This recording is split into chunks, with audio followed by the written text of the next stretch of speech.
Squeeze it in here. Ma'am, squeeze it. And in here. Nah, just unless you want. You sit right here. Right there. Right there. Yes, right there.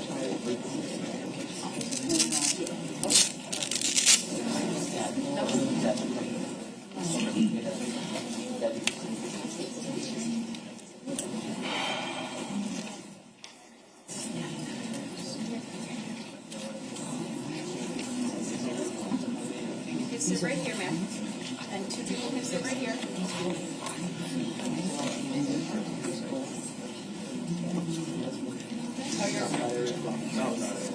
A few people here. 1, 2, 3 people here. 1, 2.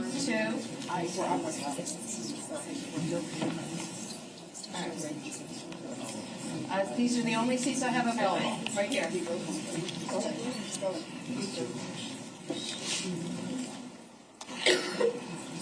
Folks, nobody can stand. If it's not a seat, then you can't be in the courtroom. I apologize. You're good. Thank you.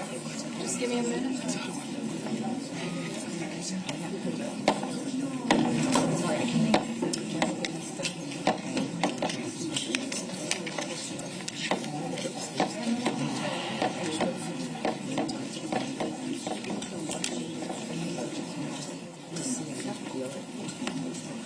I have it.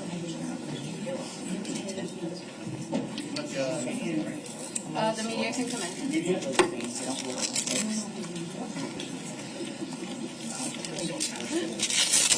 Okay. Right here.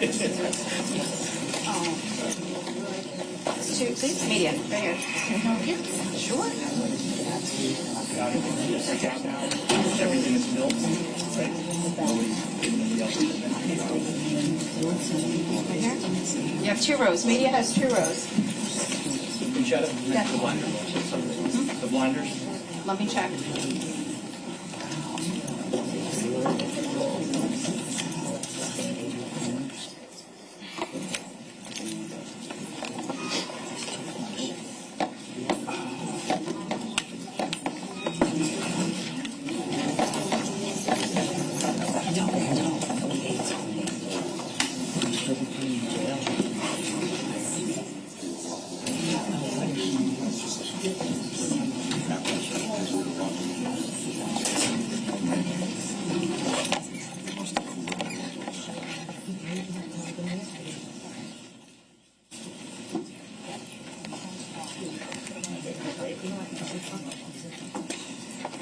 We can speak one more. No. Nope. I am not speaking to anybody else then.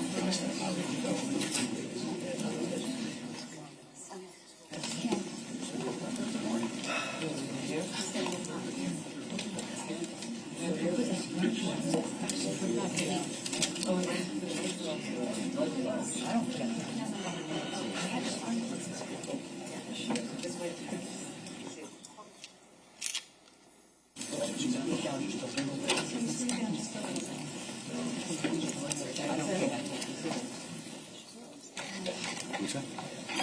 Not really, but it is.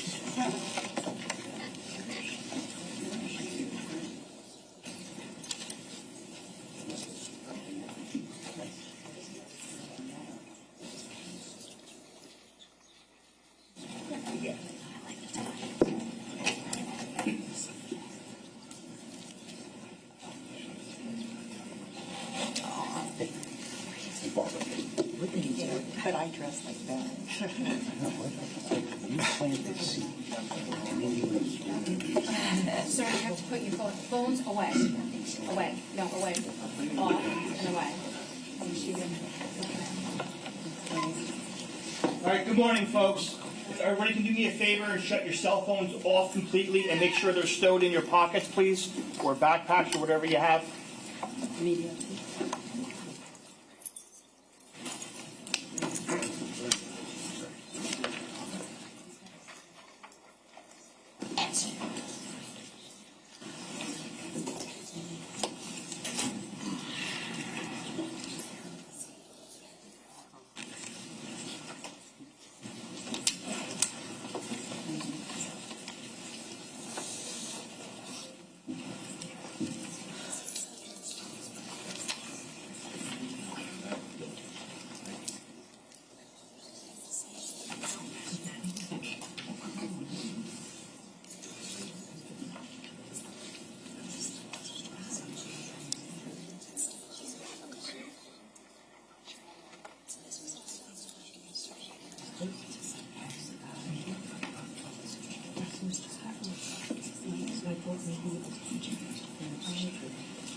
done today.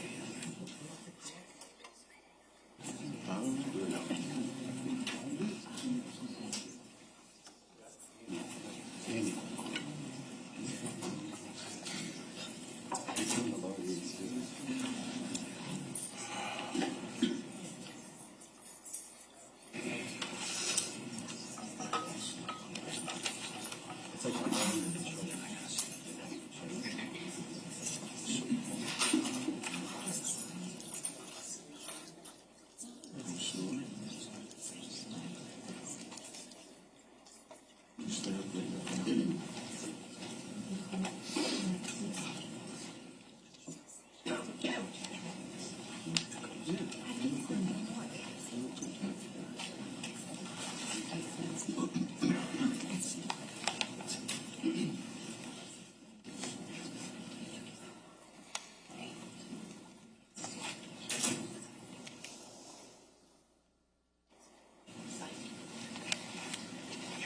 Thank you, sir.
Superior Court is now in session.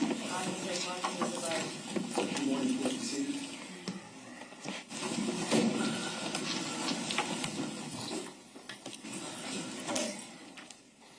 On the record, the State of New Jersey versus Paul Caneiro, it's indictment 19-020283. Have the attorney counsel for the record. Good morning, Your Honor. Assistant Prosecutor Nicole Wallace on behalf of the state. Good morning, Judge. Chris Decker, Assistant Monmouth County Prosecutor for the state. Morning.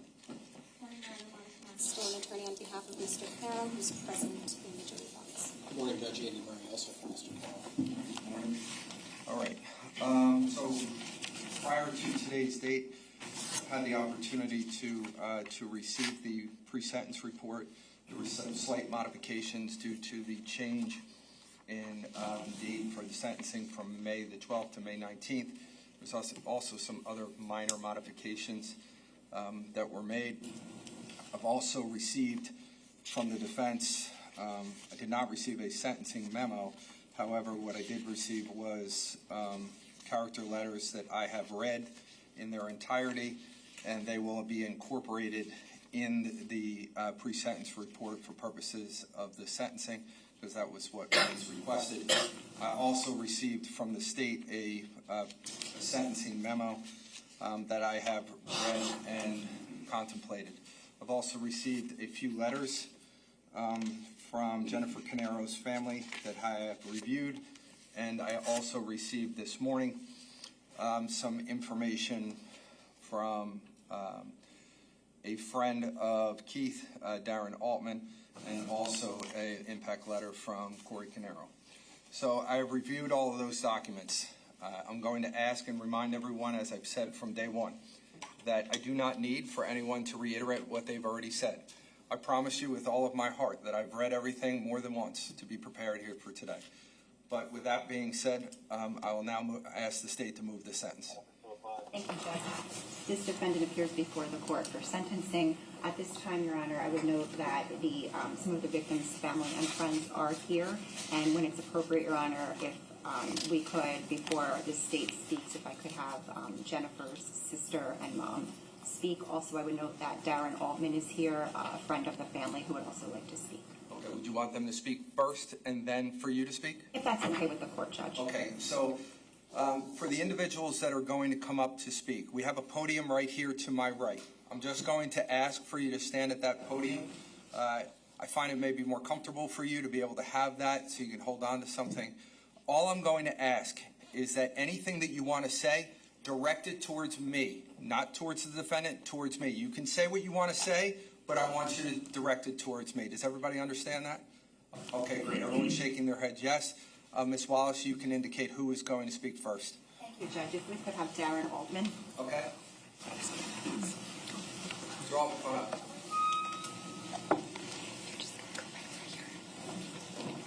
Sir, I'm going to ask you to state your full name for the record and spell your last name, please. My name is Darren Altman, and my last name is A-L-T-M-A-N. Okay, go ahead, sir.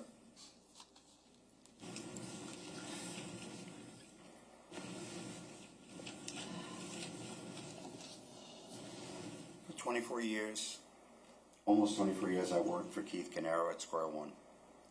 He was more than just an employer. He was a person who believed in me when I needed it the most and gave me the opportunity to build the career that I have today. Meeting Keith was one of those crossroads in my life that changed everything. Over those many years, he became a true friend and a constant source of support to me and my family. His loss has left a void that is impossible to fill. I remember countless evenings with Keith and Jennifer, joined my wife and I for dinners. Those nights were filled with laughter, wonderful conversation, and in many cases, good food. Years later, when I was faced a challenging time, being confined to a wheelchair after an accident, Keith and Jennifer were there to reassure me that they would be there for me and my family. They made it clear, whatever I needed, they would be there for us, and they always were. And it's hard to imagine how my life would have turned out had our paths not crossed. The impact of their kindness and support is something I will carry with me forever. It has left a mark on my life that I will always cherish. Your Honor, the loss of Keith, Jennifer, and their children is an immeasurable tragedy For this reason, I respectfully ask the court to consider the maximum sentence for Paul Caneiro. It would not only bring a measure of justice to the Caneiro family that was taken from us, but it would also be justice for the fortunate ones who need them. Thank you. Thank you, sir. Appreciate it. Judge, would it be possible to have Jennifer's mom and sister come up together? Absolutely.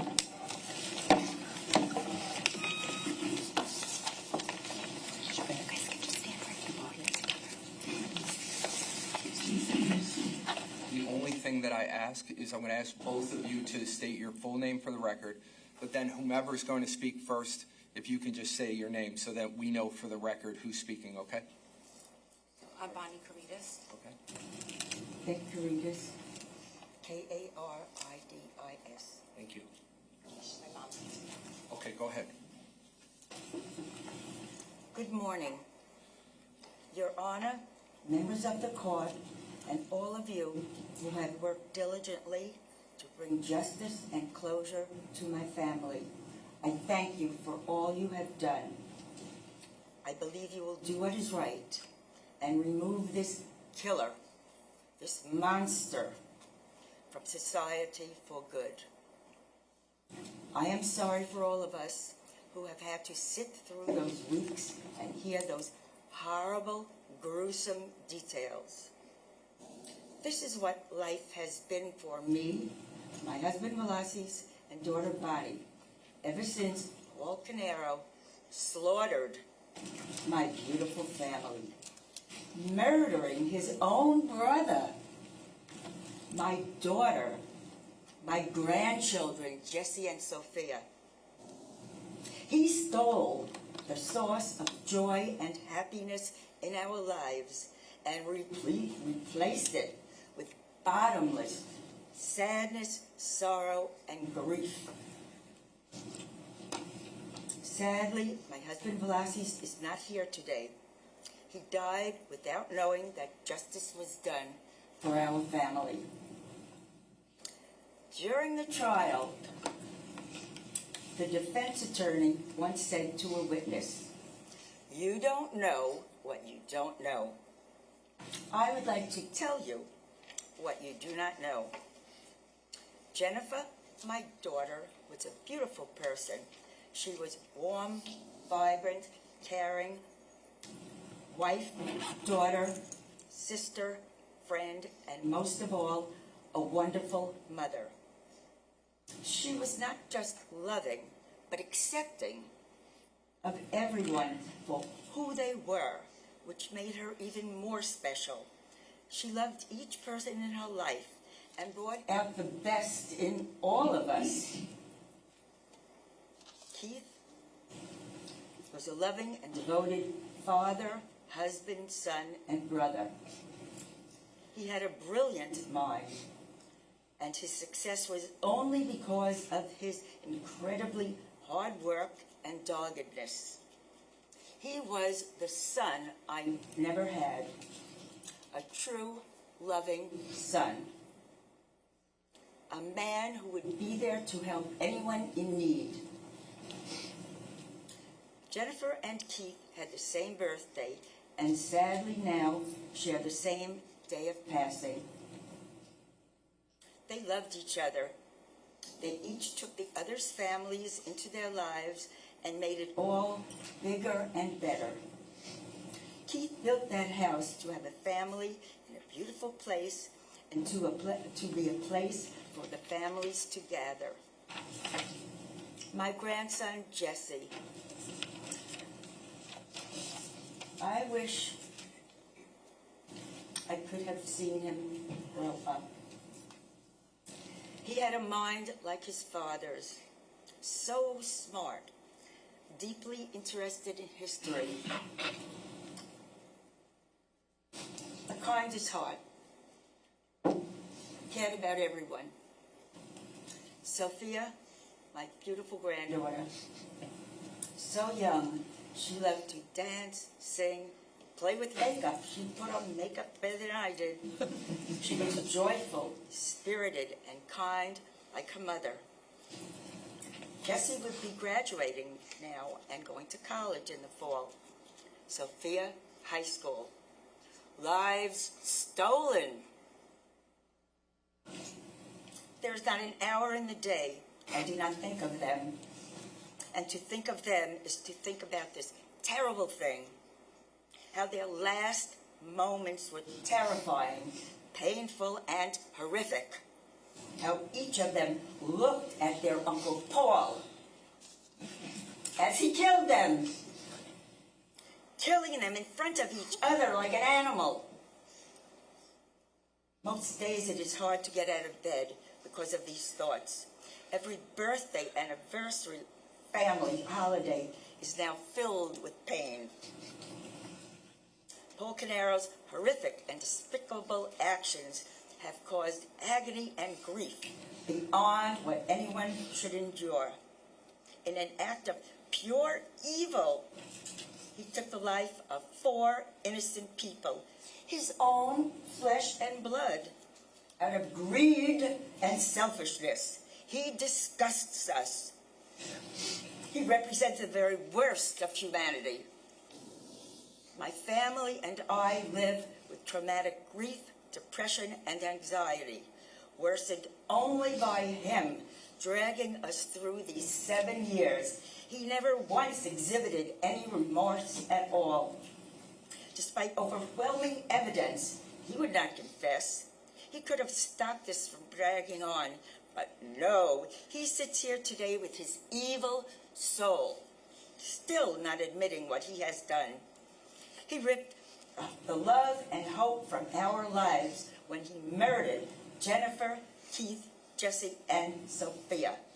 I hope it is impossible for him to ever, ever, ever be free. Our family he gruesomely murdered should be here in this world today, making beautiful memories. A son I could call for advice, a daughter who was a part of me, my grandchildren who I could hug forever and ever. 1,000 years would not be enough. Thank you, everyone. Thank you very much.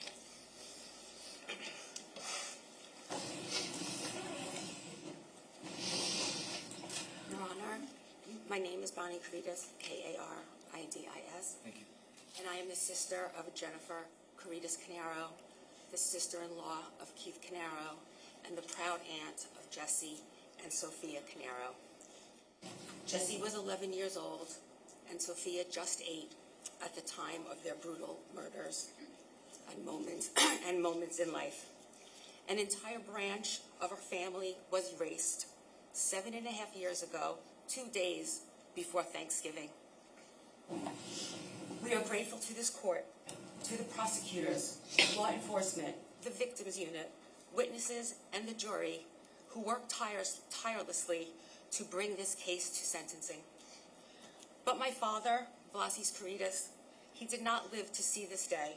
He passed away without knowing that there would be accountability for the loss of his family. I am here today so the court understands the staggering depth of not only what was taken from us, but who was taken. Jennifer was my younger sister, my best friend, my only sibling. I miss spending time with her, talking to her. She talked a lot. She really liked to talk. Laughing with her, our private jokes. Jennifer made people feel safe. She made people feel loved. She never let anyone feel alone. She was the heart of our family and a devoted mother who built her entire life around her children and anchored our family with love. I miss her every single day. Keith. Keith was the brother I never had. I could count on him for anything. I miss his advice and talking to him for hours on end. I greatly admired him. He was intelligent, driven, witty, generous, and deeply principled. He built a life of success and integrity, but more importantly, he lifted everyone around him. He adored his children, and he was raising them to be strong, kind, human beings. He was loyal to his family, committed to providing for them, and endlessly supportive of the ones he loved. Keith included and supported his older brother Paul, but Paul became consumed by jealousy, jealous of Keith's life, his success, and the man that he was. Paul's small mind, warped by jealousy and greed, turned into deliberate, calculating, murderous deeds. But Paul did not just take Keith and his family's lives. He tried to steal the legacy of a man whose character, compassion, and integrity he could never, ever come close to being. In his violent acts, he attempted to erase everything Keith built as a father, as a husband, as a friend, and as a human being. But Paul will never succeed at that, never.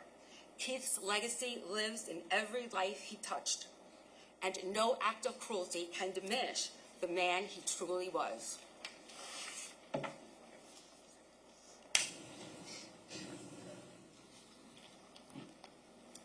Jesse was a bright, curious, and thoughtful 11-year-old boy. He had a sharp mind, like his father, and a gentle heart.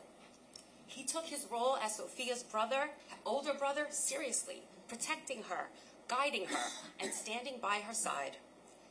Jesse was remarkably tech-savvy for an 11-year-old boy. I missed the way he would confidently explain which phone was better or why one iPad made more sense than the other. He loved sharing what he knew, and I relied on his little lessons more than he ever knew. Losing his voice, his curiosity, and his guidance is a loss I feel every single day. Jesse had a whole future ahead of him. Dreams he was beginning to form, talents he was just discovering. It is devastating to know that a child so full of potential and goodness will never get the chance to grow into the man he was meant to be. Sophia was pure light. She was joyful, playful, and full of life, in a way that could brighten any room. She loved to sing, dance, bake, and play. Her laughter was constant, her spirit contagious. She brought happiness wherever she went. I missed playing golf with her, hearing her sing, watching her dance without a care in the world. She was at the beginning of everything, every dream, every milestone still ahead of her. I can only imagine the incredible young woman she would have become. I would give anything to just have one more moment playing hide and seek with Jesse and Sophia, to hear their laughter again, to see their smiles, to know they were safe. We are not just grieving who they were, we are grieving who they would have become. The sheer malice and betrayal behind this is unbearable. They were executed and tortured by someone who was family, Uncle Paul, someone driven purely by greed and money. A home is supposed to be a sanctuary. They welcomed him into their space, and he took their lives for material wealth.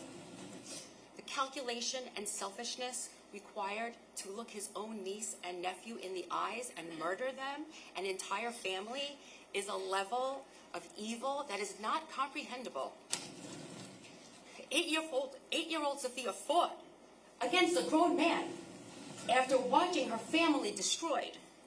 This was not only murder, it was sustained cruelty. Since that day, our lives have been shattered. Every milestone they should have had is now a painful reminder of their absence. The Satan in this room stole decades of laughter, holidays, graduations, and weddings from all of us for temporary material wealth. There is a permanent agonizing void that is filled with pain, sorrow, and grief. While my family's voices were silenced, their lives and the value of their lives should never be diminished. There is no sentence that can bring my family back. And there really is no justice in my mind for these crimes. But for a crime rooted in greed and complete disregard for human life, there must be accountability, maximum accountability. Your Honor, I respectfully request that you impose maximum sentences allowed by law. The defendant must be removed from society. Thank you for listening to my family's voice. Thank you both.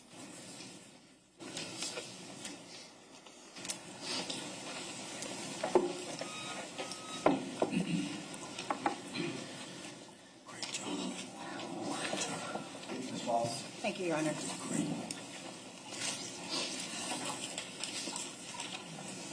Your Honor, in the state sentencing memo, we laid out our analysis of the factors such as merger, the aggravating and mitigating factors, as well as the Yarborough guidelines. So I won't rehash every single argument that was made in our submissions. However, there are a few things I would like to highlight if the court would indulge me. Okay. In terms of aggravating factors 3 and 9, the defendant's conduct at 15 Willowbrook Road was nothing short of a massacre. Keith, Jennifer, Jesse, and Sophia should still be here today. What he did to that family, to those children, was unspeakable. It defies any type of humanity. This was not an accident. This was not a fit of passion type of a situation. His conduct was premeditated, it was calculated, and it was planned every step of the way. And the thing about it is that there were so many instances over that 9-hour period where the defendant could have made a different choice. Even after he murdered his brother, he could have just gotten his car and left, just leave. But he chose murder over and over again. The state had the opportunity to read the character letters that were submitted on behalf of the defendant. And what's interesting about those letters, in addition to all of them sounding oddly similar, is that in each of those letters, the individuals indicate that they believe the defendant to be a responsible person. Responsible. One look at the evidence, the actual evidence, that the jury sat and listened to would indicate that the word responsible and Paul Caneiro don't belong on the same planet, let alone in the same sentence. This is a person who was living beyond his means, stealing from the victims, and then doctoring bank records to cover up his crimes. And when the gig was finally up, when Keith caught him for the second time, instead of manning up, instead of just facing the consequences of what he did, instead of being responsible, he thought it better to wipe a family of 4 off the face of the earth like it was nothing. That is not responsible. That is the epitome of selfishness, and that is a coward. Sneaking up on your family and ambushing them in the sanctity of their own home, where they should have been the safest. And I would note, Judge, that these were not strangers, though that would be bad enough. These were the defendant's own family members. I submit that if he is willing to do such unspeakable acts to his own family, there is no limit to his capacity for evil acts. In terms of aggravating factor 1, Your Honor, the state would emphasize both the terror and the pain that the defendant inflicted on the victims. As the court will recall, Keith was shot no less than 5 times, with one of those shots being a contact wound to the head. The defendant then invaded their home, and inside that home was Jennifer, a 45-year-old mom. Her husband had just been murdered outside. She was alone in the house, unarmed. The power was out, the generator was off, and there was an intruder inside her house. I would submit that is terrifying in and of itself. Now add to that the fact that Jennifer had her 2 babies in the house with her. Jennifer was hunted down, as were her children. As the court is aware, Sophia was stabbed multiple times, and she had defensive wounds, or wounds that were consistent with defensive wounds all over her body. That little 8-year-old, 45-pound girl fought for her life against a 200-pound grown man wielding a knife. I submit that the terror that he inflicted on the victims cannot be understated. As far as the physical pain, I'm not going to belabor all of the injuries. I think we've heard enough of them. The jury's heard them at trial. The court has heard them. The children were stabbed and then left to inhale smoke. That is a shameful thing to do to any human being, let alone your own family members, let alone 2 children. Your Honor, the state has submitted to the court a letter that was written by Keith Caneiro. I'm not going to read that letter, Judge, but I do want to just, in light of that, I think that the state would be remiss to forget the impact that the defendant's actions had on Corey and his family. Corey was also Keith's brother and his best friend. Corey lost his brother that day, his sister-in-law, his niece, and his nephew. And then to add insult to injury, the defendant accused Corey of being responsible for these atrocities. Obviously, the jurors recognized that for what it was. Corey misses his brother, his niece, his nephew, and his sister-in-law, as do his children and their cousins. Judge, based on what the jury convicted the defendant of, as Your Honor is clearly aware, the defendant is facing 4 mandatory sentences of life with no possibility for parole. That is obviously the highest sentence that can be received in the state of New Jersey. The state is respectfully requesting that the court run those sentences consecutively pursuant to Yarborough. Keith, Jennifer, Jesse, and Sophia were a family, but they were also 4 unique individuals, and they deserved to live full lives. Keith and Jennifer should have been able to grow old together and watch their children grow. Jesse and Sophia should have had the opportunity to finish out their childhood years, their adolescent years. As the family indicated, all of the milestones stolen from them. Their middle school years that were ahead, 8th grade graduation, high school, proms, driver's licenses, first dates, etc. Those were some of the big ones, but there were smaller ones too, like the family's weekly movie nights that the 4 of them enjoyed together, family vacations, play dates that the children had with their friends and their cousins, Sophia's Ninja Warrior classes, and Jesse's lunch dates with his dad. Jesse was 11 years old when he was murdered, and Sophia was 8. Jesse would have been 18 years old today, and Sophia would have been 15. Their friends and their family miss them and are deeply wounded by their loss. They were a good family, and they should still be here today. But they are not defined by their last moments, Judge. And with that, I'd like to leave off with just a quick story of something I learned about Sophia.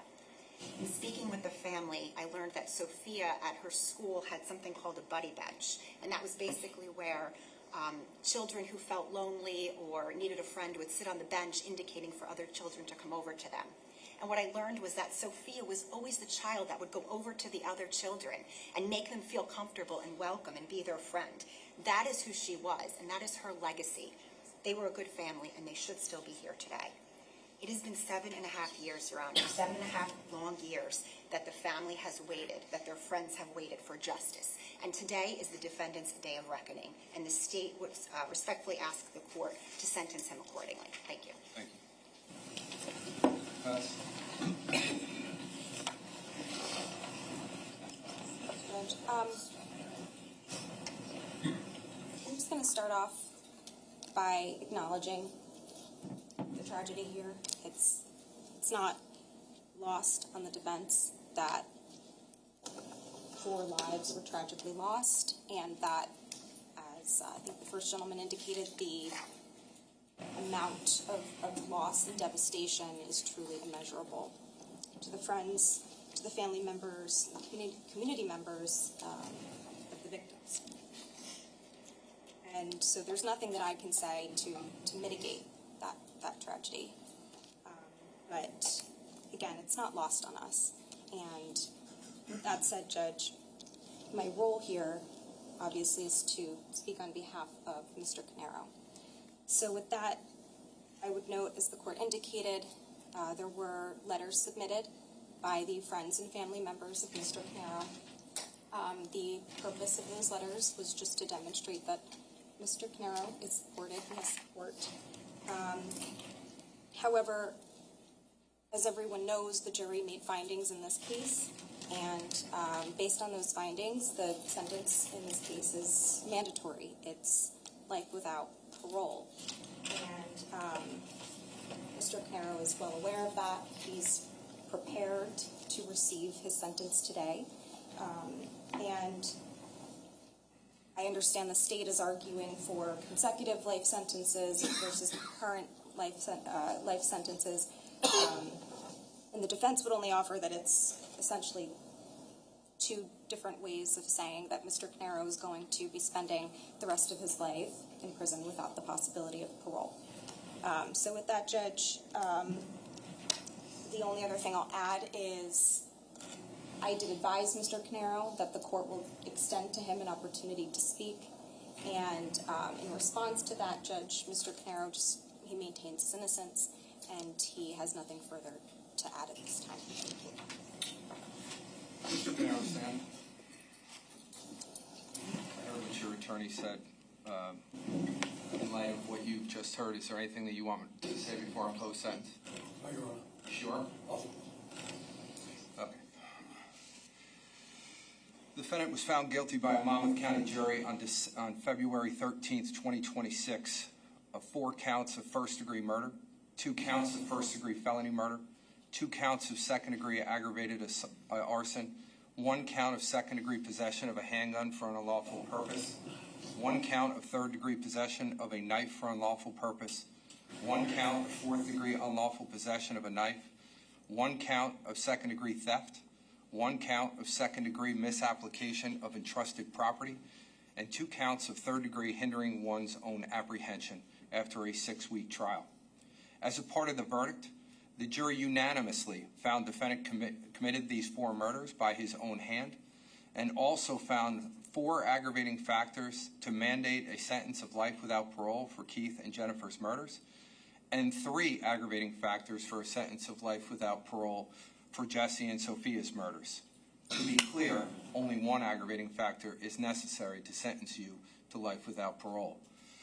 For each of the 4 murders, the legal question left for this court will be whether these sentences should run concurrent or consecutive to each other.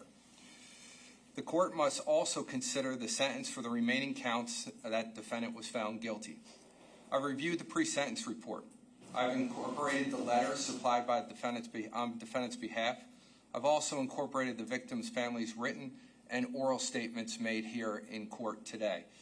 I find the pre-sentence report adequate for sentencing purposes. Defendant is 59 years old, married, father of 2 adult daughters, both of whom testified at this trial. Defendant's wife did not testify.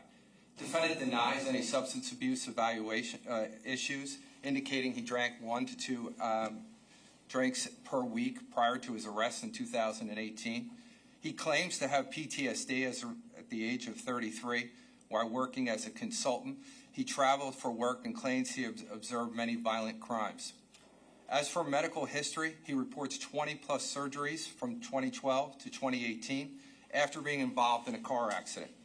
While he reports being permanently disabled since 2013, defendant reports to being in good physical health to his pre-sentence report investigator, and he also does not manifest any observable disabilities.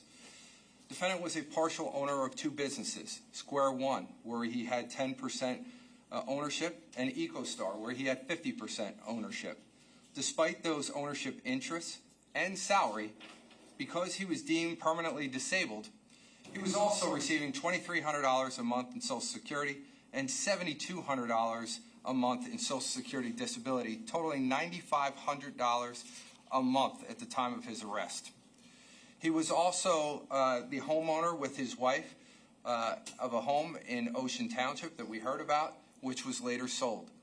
While incarcerated for these murders, EcoStar was sold in 2020 and Square One was dissolved. Defendant reports he is one of 3 children, Keith, who the jury convicted defendant of murdering, and Corey, who defendant claims is an alcoholic with mental health issues, abusive, and a pathological liar. It should be noted, and it was mentioned again here today, a big part of defendant's defense included an allegation that law enforcement should have looked into Corey a little bit further for these murders. The jury outright rejected that argument, finding defendant guilty of all 15 counts in less than 5 hours. Defendant has no prior record. Defendant was charged with insurance fraud pursuant to a separate indictment, but the state will dismiss that charge today after the sentence is imposed here, and because defendant has no ability to pay if defendant was convicted and restitution was ordered. I have also reviewed the pre-sentence report for the victim statements that were provided by Bonnie Caridius, who spoke about the ruthless, premeditated murder of Jennifer, Keith, Jesse, and Sophia due to greed, anger, and jealousy by the defendant. To you, I agree with you, and I'm very sorry for your loss. I will incorporate the following facts into the aggravating versus mitigating sentencing analysis. In this case, there was an avalanche of evidence pointing to defendant being a callous, heartless, brutal killer of his brother, his sister-in-law, and 2 innocent kids. It's not a tragedy. It's a flat-out killing of innocent people. Tragedy is a much different word. He clearly planned these killings in the hours prior to driving the 20 minutes to Keith and Jennifer's Colts Neck house. Defendant's actions were calculated, from turning off his own surveillance cameras, to choosing ammunition that would cause massive destruction, to loading the gun cartridges with bullet after bullet after bullet, while in his basement of his house, only to leave his house in darkness with an evil, merciless eye to assassinate and annihilate an entire family from this earth. Defendant's plan took shape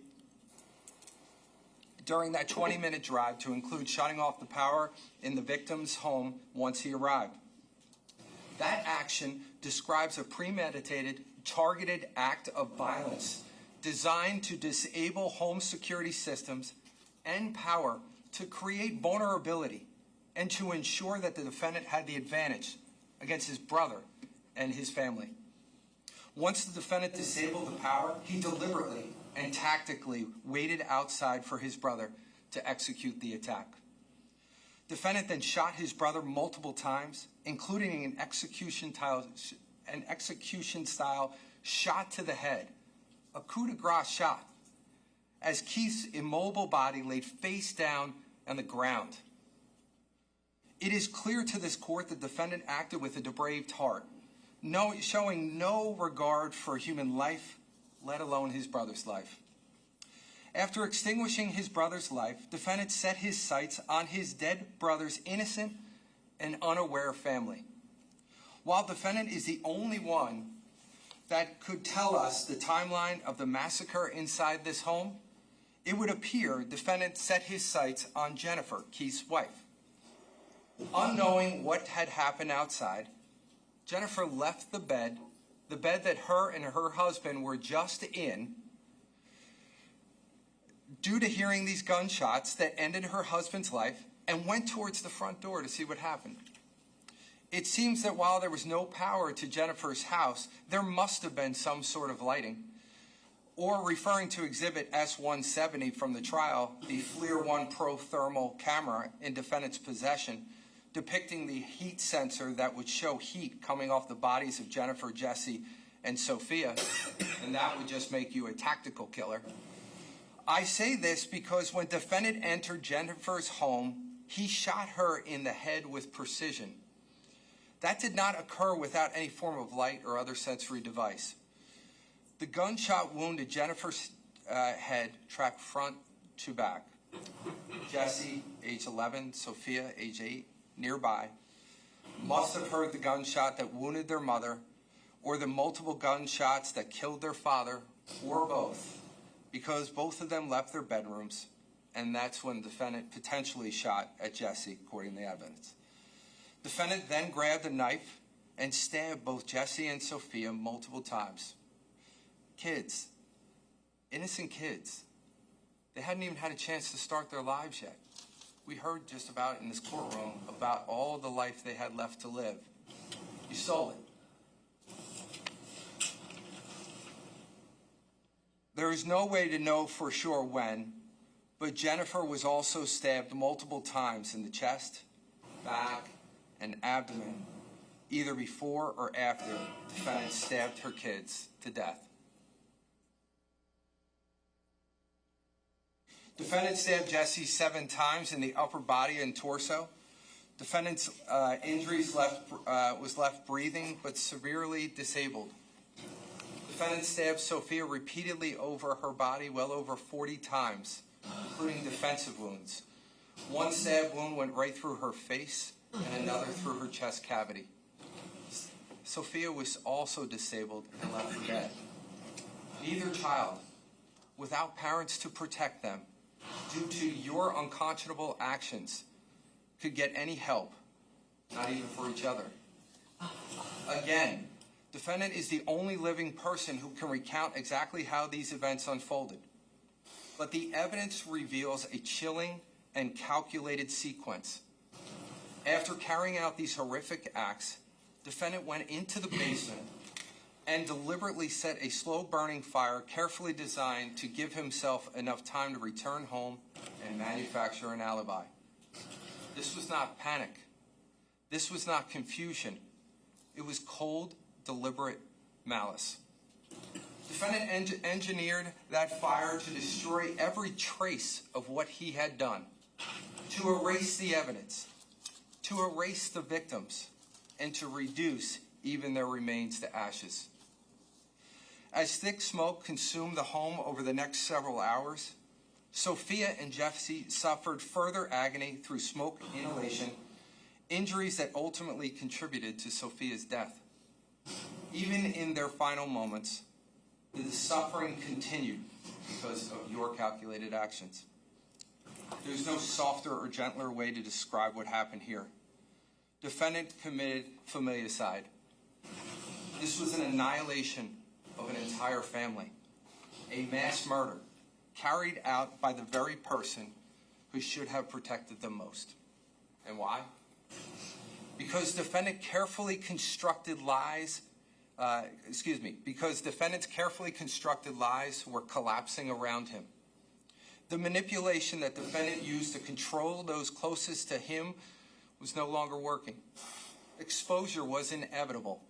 The mask was slipping. The truth was about to emerge. Defendant was driven by greed, jealousy, selfishness, and a ruthless desire to preserve himself at all costs. Defendant's selfishness did not end with the slaughter of Keith and his family. It continued as he drove home and deliberately set fire to his own home, recklessly placing his own family in danger of death. Even then, his purpose never changed. He wanted to destroy the bloody clothing, the physical evidence, and every item that could expose him as to the depraved killer he truly was. The irony is staggering.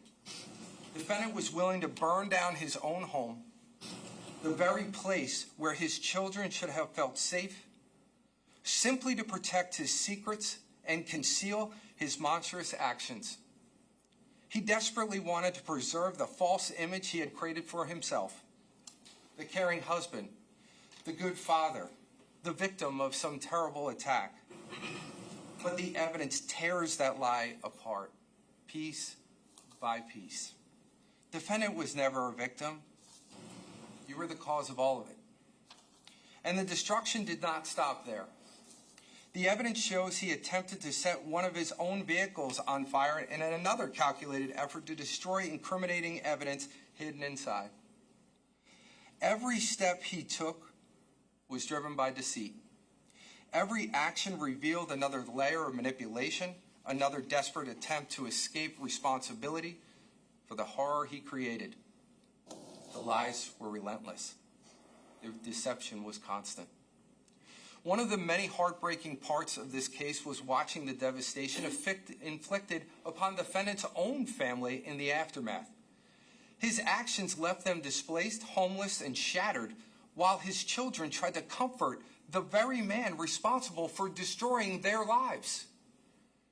There are few betrayals more profound than that.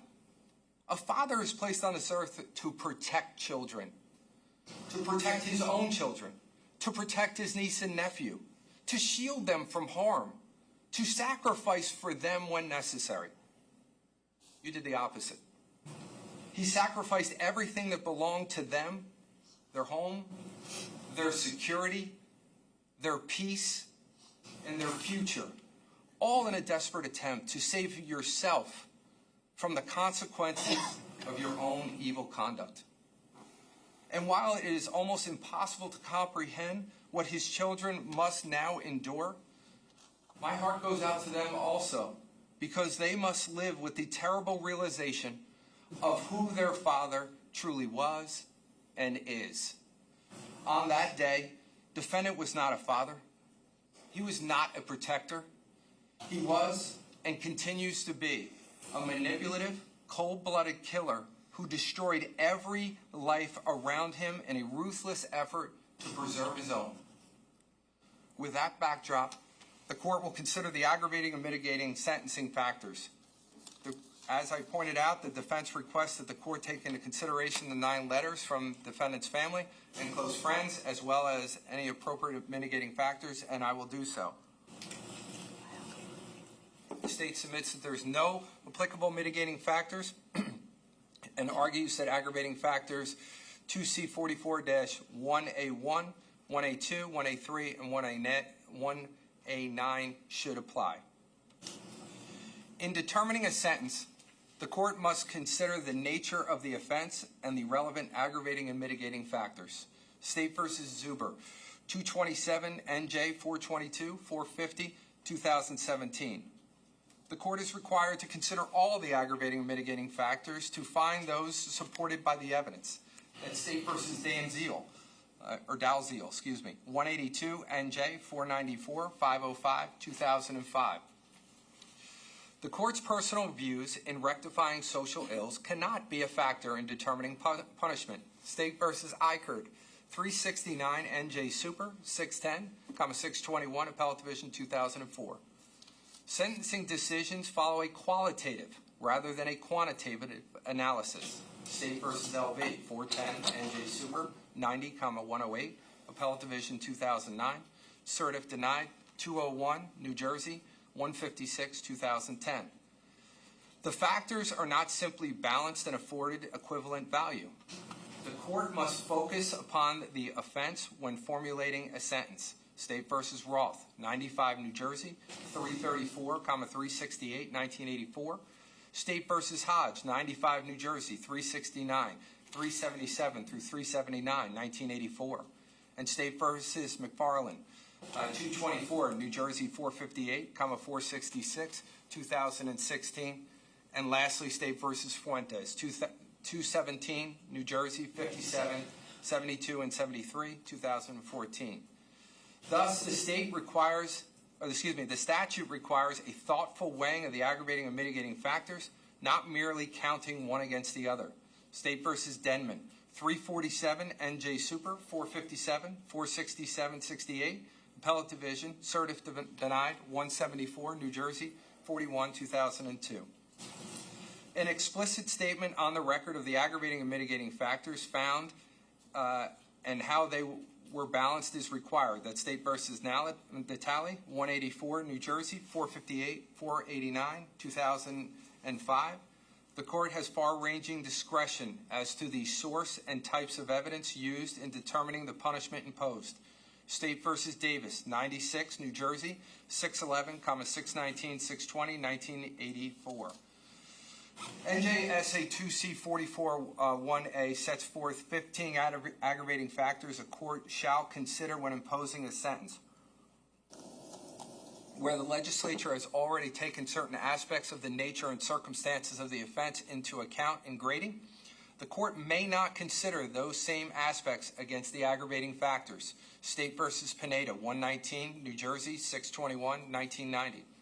Thus, a victim's death generally may not be viewed as an aggravating factor in a homicide. State v. Carey, 168, New Jersey, 413, 425, 2001. However, the nature of the death can be considered in sentencing for homicide. State v. Soto, 340, NJ Super, 47, Appellate Division, Certif denied, 170, New Jersey, 209, 2001. The court finds aggravating factor number 1, the nature and circumstances of the offense and the role of the actor therein, including whether or not it was committed in an especially heinous, cruel, and depraved manner. This factor has been held to include The cruel manner of the attack, State v. Roth, 95 New Jersey at 367.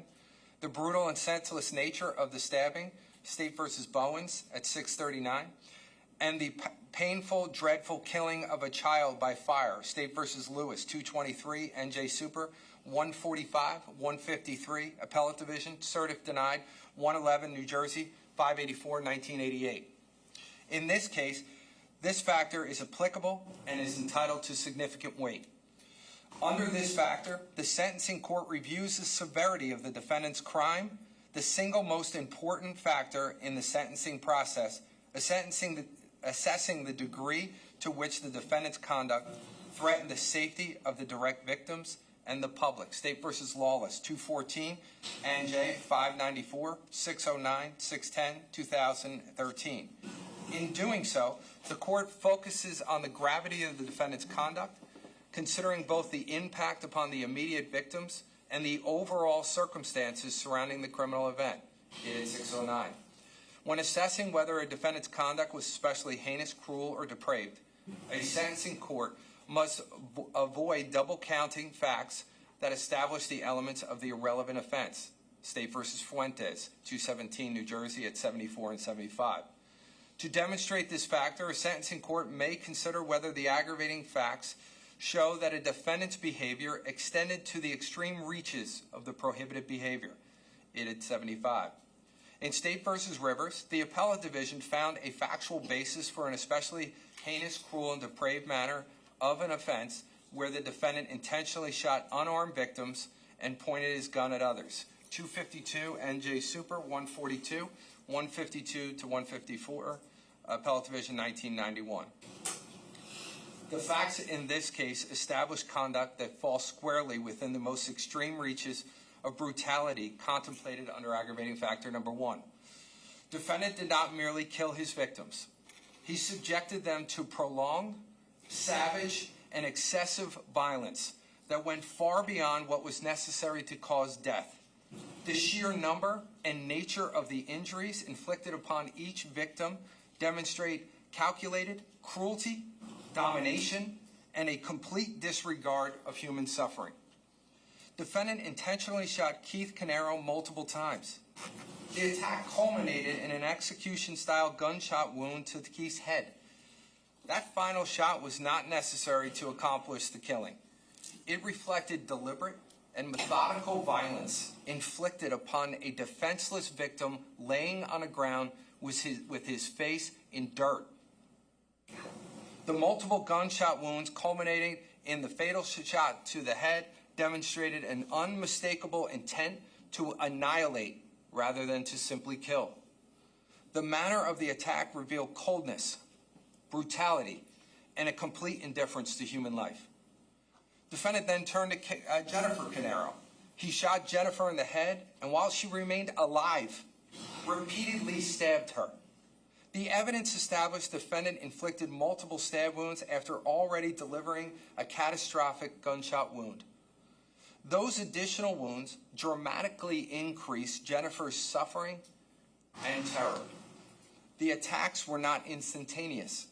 Defendant prolonged the violence and inflicted repeated penetrating injuries upon a woman already gravely injured. The repeated stabbing after the gunshot wound reflected rage, overkill, and extraordinary cruelty well beyond that was required to cause death. The violence inflicted upon Jesse and Sophia were even more horrifying in its cruelty and depravity. The evidence presented at trial established that these children desperately tried to flee from inside their home while the defendant hunted them with a knife. The crime scene reflected terror, panic, desperate attempts to escape, and attempt to protect their own lives.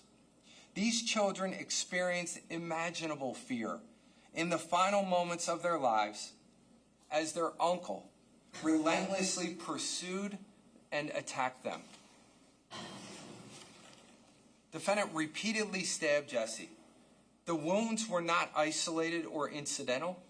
They reflected a sustained and violent assault. Jesse suffered defensive injuries establishing that he consciously attempted to protect himself from the defendant's attacks.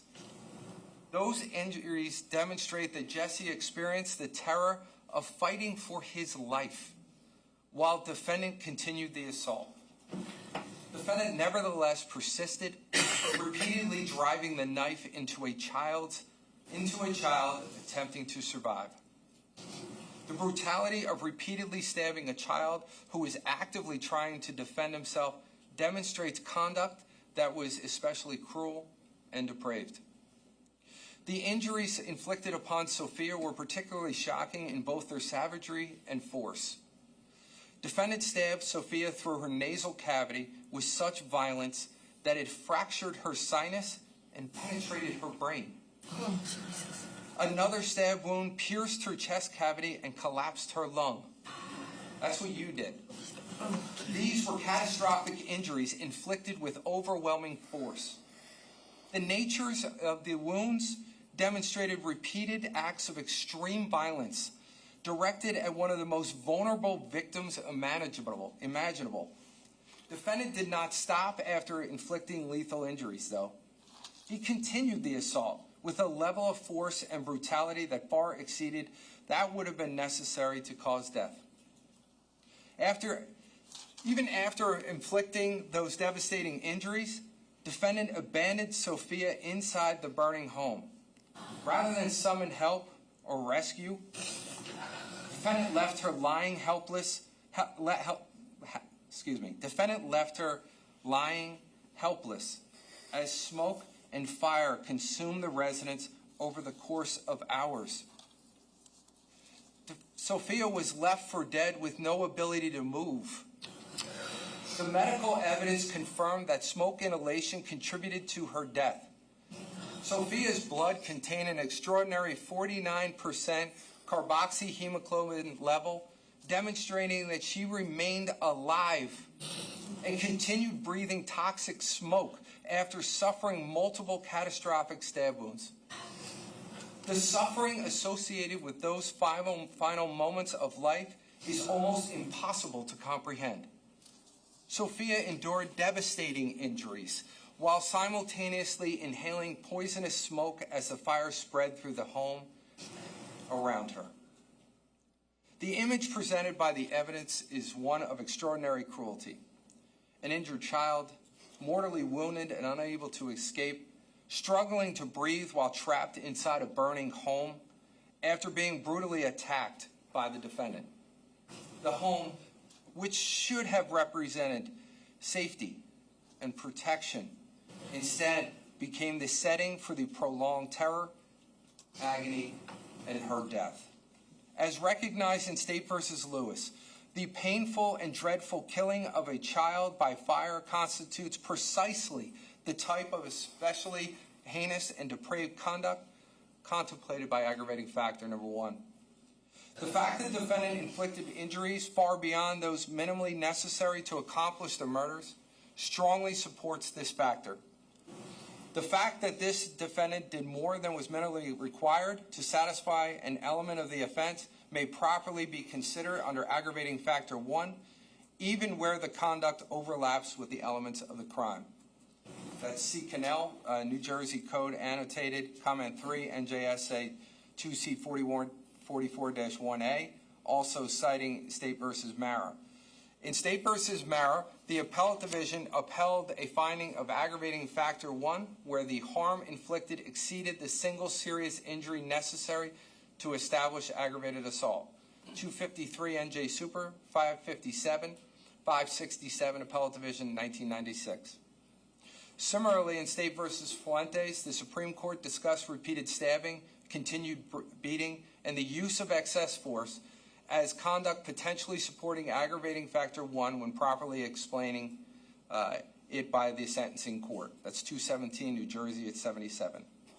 Here, the court has carefully evaluated all the injuries inflicted by each and every victim, both individually and collectively, the multiple gunshots to Keith, including the execution-style shot to the head, the gunshot wound to Jennifer's head, followed by multiple stab wounds when she remained alive, the repeated stabbing of Jesse as he attempted to defend himself, the catastrophic stab wounds inflicted upon Sophia and her defensive wounds, and the additional suffering caused by smoke inhalation, and the fire demonstrated violence that extended far beyond what was necessary for the murder themselves. These acts were not merely intentional killings, they were executions carried out in an especially heinous, cruel, and depraved manner. The court therefore finds aggravating factor 1 fully applicable and affords it significant weight. The court also finds aggravating factor number 2. The gravity and seriousness of the harm inflicted on the victim, including whether or not the defendant knew or reasonably should have known that the victim of the offense was particularly vulnerable, or was for any other reason substantially incapable of exercising normal physical or mental power of resistance. Sentencing judges are instructed by the Supreme Court to examine the totality of the harm inflicted. State versus Kromhold, 162 NJ, 345, 358, 2000. In applying that case, the court focuses on Sophia's and Jesse's extraordinary vulnerability and their substantial inability to exercise any meaningful physical resistance during defendant's brutal attack. The evidence established that the defendant completely outpowered both children through his sheer size, strength, and possession of deadly weapons. Sophia stood only 4 feet tall and weighed approximately 45 pounds. Her stature was exceptionally small and thin. Jesse measured 4 feet 10 inches tall and weighed only 95 pounds.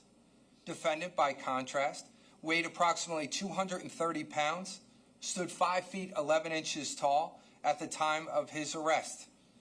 Defendant outweighed Sophia by approximately 185 pounds and outweighed Jesse by approximately 135 pounds. He towered nearly 2 feet over Sophia and a foot over Jesse. The disparity in size, weight, strength, and physical power between defendant and these children is staggering. Sophia and Jesse were innocent, defenseless, and obviously unarmed children. Defendant was a full-grown adult male armed with a knife. These children had absolutely no realistic ability to defend themselves, escape, or resist defendant's violent assault. State versus Pineda, 119 NJ 621, 628, 1990. The gravity and seriousness of the harm inflicted upon Sophia and Jesse cannot be overstated. Defendant exploited their complete physical vulnerability and used overwhelming force against children who were utterly incapable of protecting themselves from the terror and violence he unleashed. The attacks were not momentary or accidental. Defendant used a knife against 2 small children who faced a terrifying and hopeless situation against a much larger armed adult. Their vulnerability magnified the cruelty of the offense and the severity of the suffering inflicted upon them. Defendant's conduct also demonstrated profound cowardice. Rather than confront an equal, defendant chose to attack 2 exceptionally vulnerable children who posed no threat to him whatsoever. He used that overwhelming size, weight, strength, and possession of a deadly weapon to dominate and to terrorize children who were physically incapable of defending themselves. Sophia and Jesse were powerless against defendant's assault. Defendant preyed upon that helplessness and exploited it in the most brutal way imaginable. The court finds that the overwhelming imbalance of physical power combined with defendant's use of a deadly weapon against 2 defenseless children demonstrates an extreme level of brutality, cowardice, and helplessness that strongly supports this aggravating factor, and I give it significant weight. The court also finds aggravating factor number 3, the risk the defendant will commit another offense. When the sentencing court relies upon the risk of another offense, the court must identify particular facts supporting that finding. State versus Case, 220 NJ 49, 66, 67, 2014. The court does so here. In State v. Verona, the Appellate Division upheld a finding that the defendant presented a risk of committing another offense, even though he had no prior criminal record. 242 NJ Super 474, 491, 492, Appellate Division, Certif denied 122, New Jersey 386, 1990. There, the defendant was an established businessman in a community. Yet, the discovery of a kilogram of cocaine in his possession demonstrated access to large quantities of narcotics and supported the conclusion that he would likely engage in future criminal conduct if permitted to remain free. It at 491. The Appellate Division nevertheless noted that the sentencing court in Verona afforded this factor only some weight. Similar to the defendant in Verona, defendant here has no prior criminal convictions. Unlike Verona, however, the facts supporting the risk of reoffense are significantly stronger, more disturbing, and far more compelling. The court does not base this finding upon speculation or generalized concerns.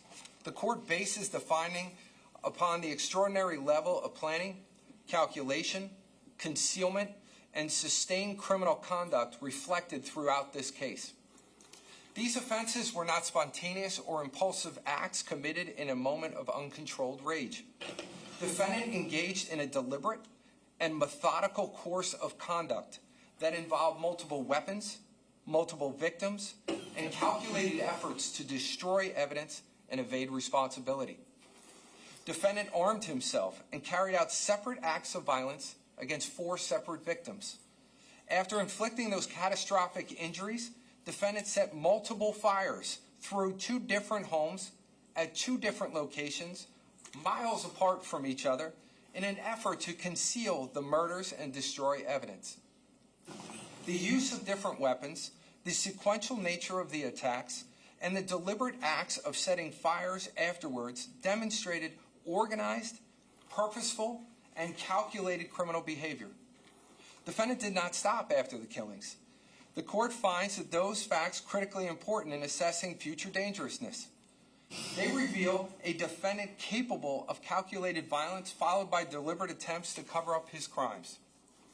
The sheer scope and complexity of defendant's actions strongly support the conclusion that he presents a continuing risk to society. Defendant demonstrated a willingness to commit extreme violence when it served his personal interests. He further demonstrated a willingness to engage in additional criminal conduct afterwards in order to conceal what he had done. The murders themselves are horrific.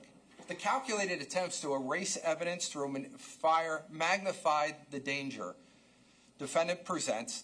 The danger defendant presents because they reflect planning, consciousness of guilt, and continued willingness to break the law to avoid accountability. Moreover, the jury here convicted defendant of theft-related offenses spanning over 2 years.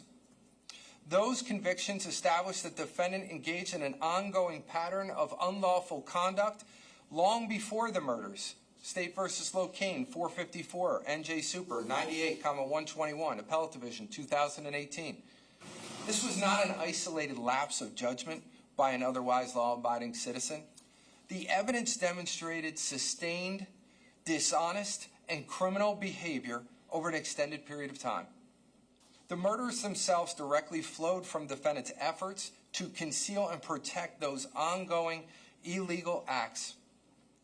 Defendant's willingness to escalate from long-term theft and deception to calculated murder and arson demonstrates an alarming progression of criminal conduct.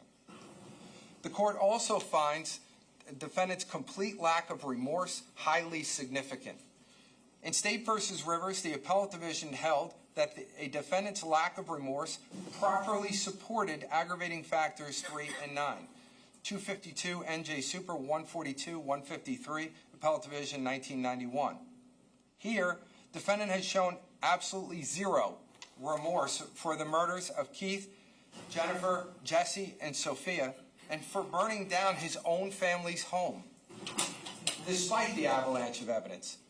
Defendant has failed to acknowledge the overwhelming and devastating evidence establishing his guilt. He has shown no compassion for the victims, no acceptance of responsibility, and no recognition of the suffering he inflicted upon the entire family, his own, and everybody else in this room. That absence of remorse matters because it demonstrates to this court that the defendant has not confronted the magnitude of his crimes or accepted responsibility for his conduct.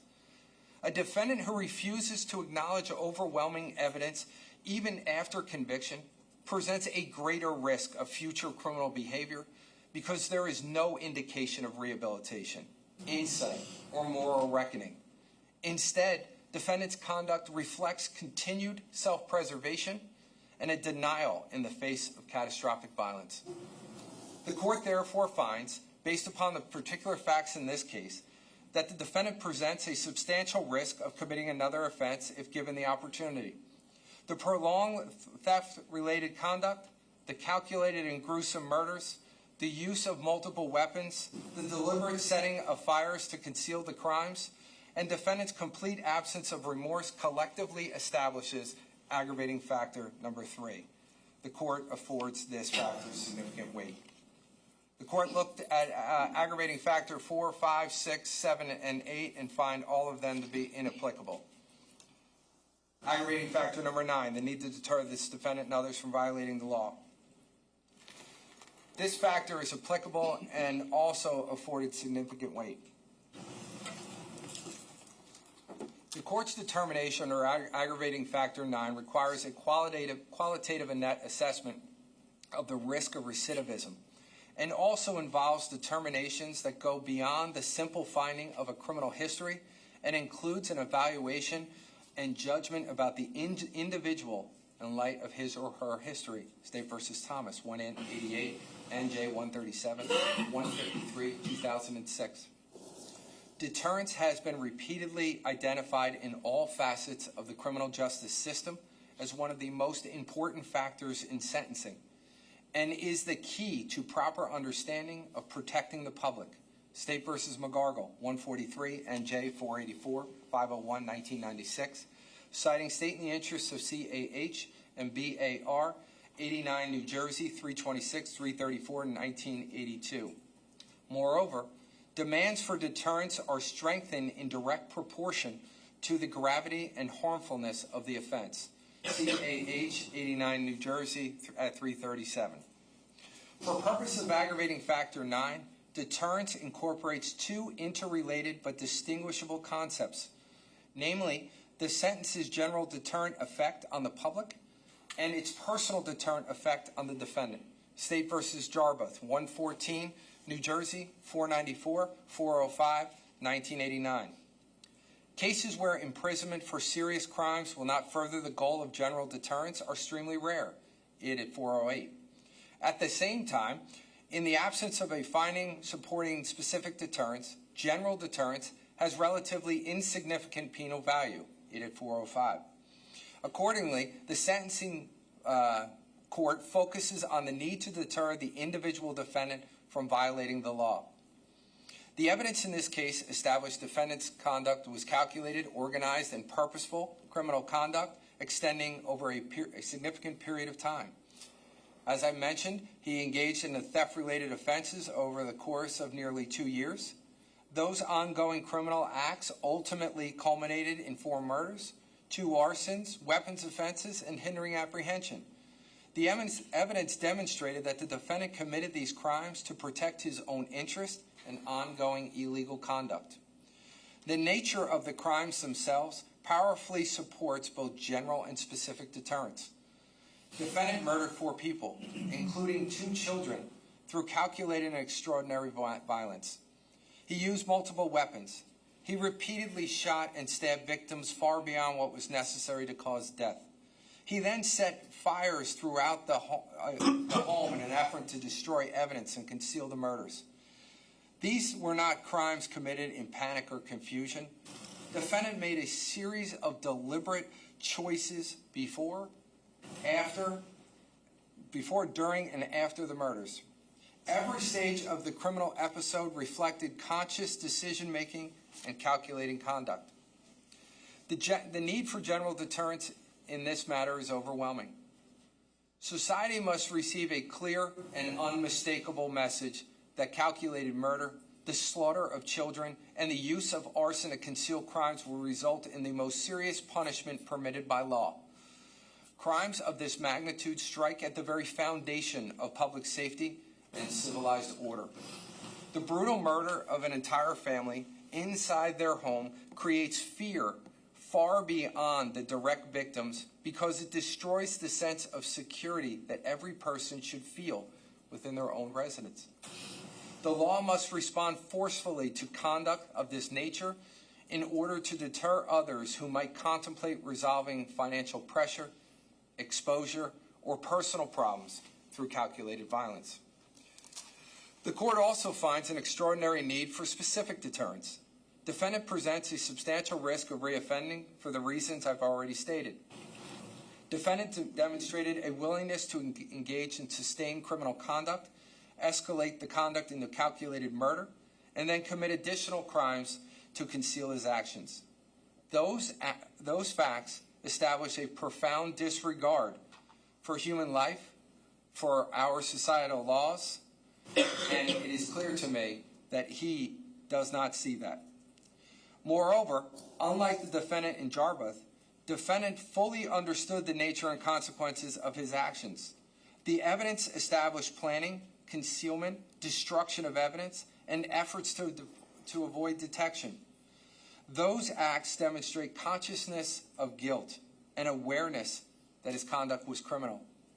Despite the overwhelming evidence presented during approximately 5 weeks of testimony, defendant has shown absolutely zero remorse, no empathy, no acceptance of responsibility. While defendant maintains the constitutional right to remain silent and he asserts his innocence here, the court may nevertheless consider the complete absence of remorse in evaluating the need for deterrence. Defendant displayed no credible emotion or acknowledgement of the devastation he caused to 4 victims and an entire extended family. Defendant's own desires, decisions, and self-interest drove every stage of these crimes. The evidence demonstrates calculated choices, not diminished capacity or misunderstanding. Accordingly, the court finds a strong basis supporting both general and specific deterrence. For all of those reasons, the court finds aggravating factor number 9 fully applicable and affords it significant weight. The court has looked at the remaining aggravating factors and finds all of them inapplicable. The court will now balance the mitigating factors. In determining the appropriate sentence to be imposed on a person who has been convicted of an offense or offenses, the court must properly consider the following mitigating circumstances pursuant to NJSA 2C44-1B. Number 1, the defendant's conduct neither caused nor threatened serious harm. Here, the defendant shot and stabbed 4 people to death while also putting his own family at risk of death. As such, defendant's conduct did in fact cause serious harm. Mitigating factor 1 is inapplicable. Number 2, the defendant did not contemplate that his conduct would cause or threaten serious harm. Defendant planned the murders in the hours leading up to leaving his house and when he left in his car in darkness to kill his family. He armed himself with a gun and knife and committed these crimes. He used a flammable liquid or gasoline to burn 2 homes. Mitigating factor 2 is inapplicable. Number 3, the defendant acted under strong provocation. There is no evidence defendant acted under any provocation. Factor 3 is inapplicable. There were substantial grounds tending to excuse or justify defendant's conduct through failing to establish a defense. That's mitigating 4. There is absolutely no excuse for defendant's heartless, brutal behavior. Mitigating factor 4 is inapplicable. Number 5, the victim of the defendant's conduct induced or facilitated its commission. There was no evidence that defendant's conduct was induced by any victim. All victims in this matter were defenseless. Mitigating factor 5 is inapplicable. Defendant has compensated or will compensate the victim of his conduct for the damage or injury that he sustained, or he will participate in a program of community service. Defendant can't compensate anybody in this case because he killed everybody in this case. Mitigating factor 6 is also inapplicable. Number 7, defendant has no prior history of delinquency or criminal activity, or has led a law-abiding life for a substantial period of time before the commission of the present offense. As I've mentioned, defendant has no prior criminal convictions, therefore the court will give this factor some weight. Number 8, the defendant's conduct was the result of circumstances unlikely to reoccur. Mitigating factors 8 and 9 are to be weighed against aggravating factor number 3, State versus Towie, the second, 244 NJ Super, 582, 593, 594, Appellate Division 1990. Since the court has afforded significant weight to aggravating factor number 3, mitigating factor 8 is also inapplicable. Number 9, the character and attitude of the defendant indicated that he is unlikely to commit another offense. Again, since mitigating factors 8 and 9 are to be weighed against aggravating factor 3, mitigating factor number 9 is inapplicable. I'm citing Towie at 593 and 94.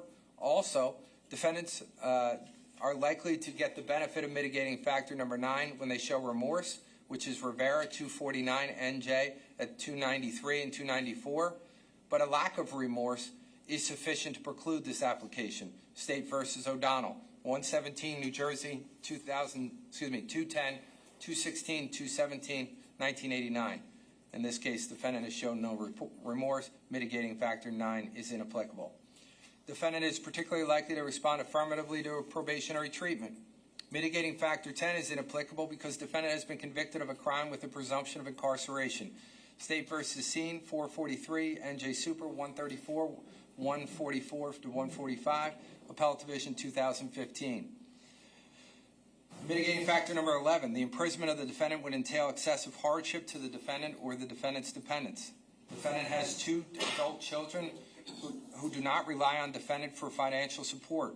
While it is always hard to lose a parent when there is a presumption of incarceration, there is nothing in the record to support this mitigating factor. Therefore, mitigating factor 11 is inapplicable.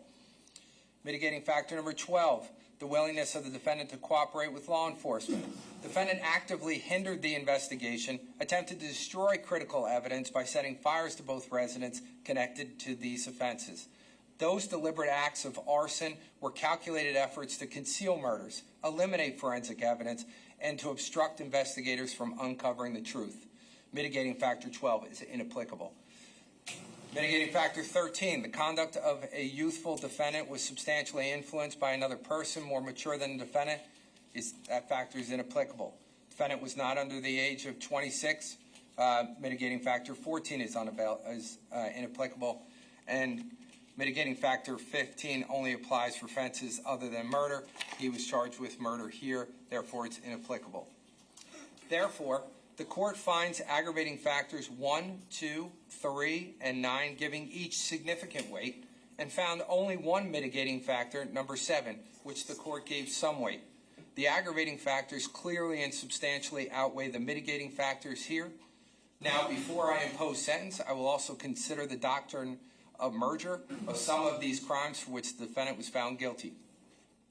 The doctrine of merger, codified in NJSA 2C1-8A, governs whether multiple convictions arising from the same conduct may stand separately for sentencing purposes.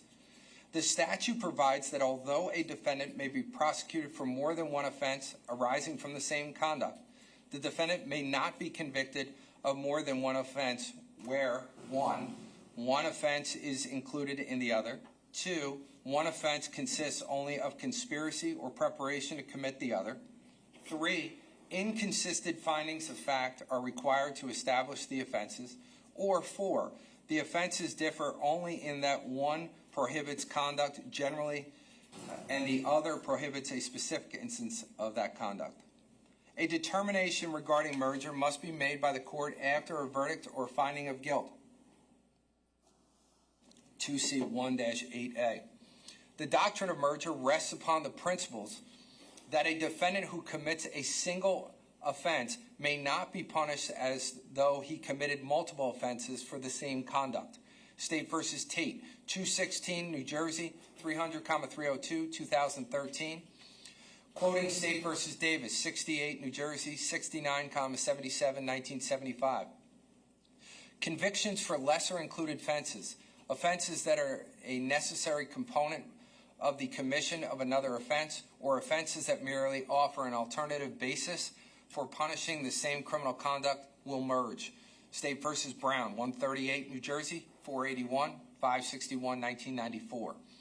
In determining merger, the court also applies the flexible analysis articulated in Davis, which examines the time and place of each offense, whether proof of one offense is necessary to prove the other, whether one act formed part of a larger scheme, the defendant's intent, and the consequences of the criminal standards violated. That's Davis, 68, New Jersey at 81.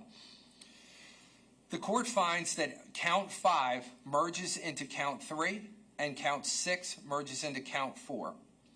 Count 3 charges the defendant with murder of Jesse Caneiro. Count 5 charges felony murder of Jesse Caneiro during the commission of an arson at 15 Willowbrook Road. Count 4 charges the murder of Sophia Caneiro, and count 6 charges felony murder of Sophia Caneiro during the same arson. These offenses constitute alternative theories of liability for the same homicides. See State versus Brown, 138, New Jersey, 561. The offenses occurred during the same criminal episode, at the same location, and within a short period of time. Proof of the murders was necessary to sustain the felony murder convictions. Further, the felony murder counts form part of the larger scheme in which defendants set the resident on fire to ensure Jesse and Sophia would not survive. Because the offenses are substantially identical in both fact and law, separate convictions would violate the principles set forth in Davis. Accordingly, count 5 merges into count 3, and count 6 merges into count 4. The court finds that count 7, aggravated arson at 15 Willowbrook Road, does not merge. Once the felony murder counts merges into the murder counts, aggravated arson remains a distinct offense because proof of arson was not necessary to establish the murder convictions. Again, that's Brown, 138, New Jersey at 561. Count 8, aggravated arson at 27 Tilton Drive, defendant's own residence, also does not merge because it involved a separate criminal act committed at a separate location. The court finds that count 9, possession of a handgun for unlawful purpose, merges into counts 1 through 4. The jury instructions identified the unlawful purpose as defendant's use of a handgun against Keith Caneiro, Jesse Caneiro, Jennifer Caneiro, and Sophia Caneiro. The evidence did not establish any broader unlawful purpose beyond the murders themselves. Unlike State versus Diaz, when the only unlawful purpose in possessing the gun is to use it to commit the substantive offense, merger is required. That's 144 New Jersey at 636. Unlike State versus Tate, clarified that a weapon possession conviction merges when the evidence does not support another unlawful purpose for possessing the weapon. That's 216 New Jersey at 303. Because the state provided no broader unlawful purpose here, count 9 merges into counts 1 through 4. The court finds that count 11, possession of a knife for unlawful purpose, merges into counts 2 through 4. The jury was instructed the defendant possessed the knife for the purpose to use it unlawfully against Jennifer Caneiro, Jesse Caneiro, and Sophia Caneiro. The evidence established no broader unlawful purpose beyond the commission of those murders. Accordingly, merger is required under Diaz and Tate. The court further finds that count 12, unlawful possession of a knife, merges into count 11 pursuant to NJSA 2C1-8A1 because the elements of count 12 were subsumed within count 11. Counts 13, 14, 15, and 16. The court finds that count 13, theft of movable property, and count 14, misapplication of entrusted property, do not merge. These offenses involve separate conduct occurring over different periods of time and constituted distinct criminal acts from the homicide-related offenses. The court further finds that counts 15 and 16, hindering apprehension of oneself, do not merge into any other counts. Those offenses occurred at different locations and involved separate conduct from the murders, arsons, and theft-related offenses. Additionally, the elements of hindering differ materially from the remaining offenses. So therefore, the court finds as follows. Count 5 merges into count 3, count 6 merges into count 4, count 9 merges into counts 1 through 4, count 12 merges into count 11, and count 11 merges into count 2 through 4. The defendant will be sentenced as to count 1, 2, 3, 4, 7, 8, 13 through 16. The next analysis is whether the court will consider consecutive versus concurrent sentencing. NJSA 2C44-5A authorizes the court to impose multiple sentences either concurrently or consecutively with no outer limit on cumulation. Before making the determination, the court must sentence each offense individually, accounting aggravating and mitigating factors under NJSA 2C44-1A and 1B, and citing State v. Rogers, 124 NJ 113, 119, 1991. State v. Yarborough, 100 New Jersey, 627, 643, 644, 1985, establishes 6 guidelines. There can be no, number 1, there can be no free crimes. Punishment must fit the crime. 2, the court must separately state its reasons for imposing consecutive or concurrent sentences. Number 3, the court must consider facts relating to the crimes, including whether A, the crimes and their objectives were predominantly independent of each other, B, the crimes involved separate acts of violence or threats of violence, C, the crimes were committed at different times or places rather than so close in time and place as to indicate a single period of aberrant behavior, D, any of the crimes involved multiple victims, and E, the convictions were numerous. 4, there shall be no double counting of aggravating factors. 5, successive terms for the same offense should not ordinarily equal the punishment for the first offense.